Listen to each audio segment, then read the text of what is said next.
Joey always told me, laughing as though it were actually a joke, that he wanted to kill himself, but it was never the right time. There were always groceries to be bought and little brothers to be tucked in at night. Don't worry, Joey isn't going to kill himself 20 more seconds into this poem. That's not the kind of story I'm telling here. Joey got a promotion, and now he can afford antidepressants. Joey is Joe now.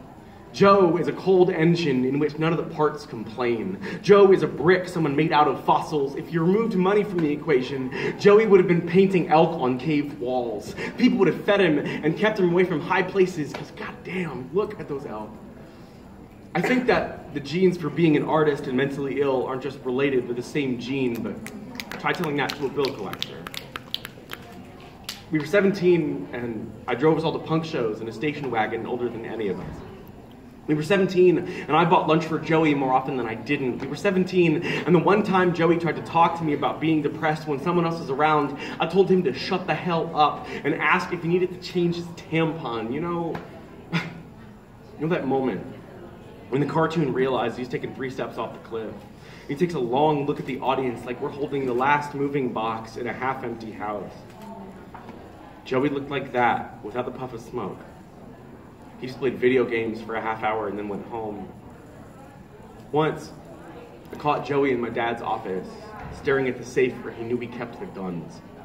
Once, Joey molded his car into the shape of a tree trunk and refused to give a reason why. I once caught Joey in biology class, staring at his scalpel like he wanted to be the frog, splayed out, wide open, so honest. There's one difference between me and Joey. When we got arrested, bail money was waiting for me at the station. When I was hungry, I ate. When I wanted to open myself up and see if there really were bees rattling around in there, my parents got me a therapist. I can pinpoint the session that brought me back to the world. That session cost $75. $75 is 2 weeks of groceries. It's a month of bus fare. It's not even a school year's worth of new shoes. It took weeks of $75 to get to the one that saved my life. We all had parents that believed us and we said we weren't okay, but mine could afford to do something about it. I wonder how many kids like Joey wanted to die and were unlucky enough to actually pull it off. How many kids and people who cared about them but also had to pay rent. I'm so lucky that right now I'm not describing Joey's funeral. I'm so lucky we all lived through who we were to become who we are. I'm so lucky. I'm so lucky. Woo.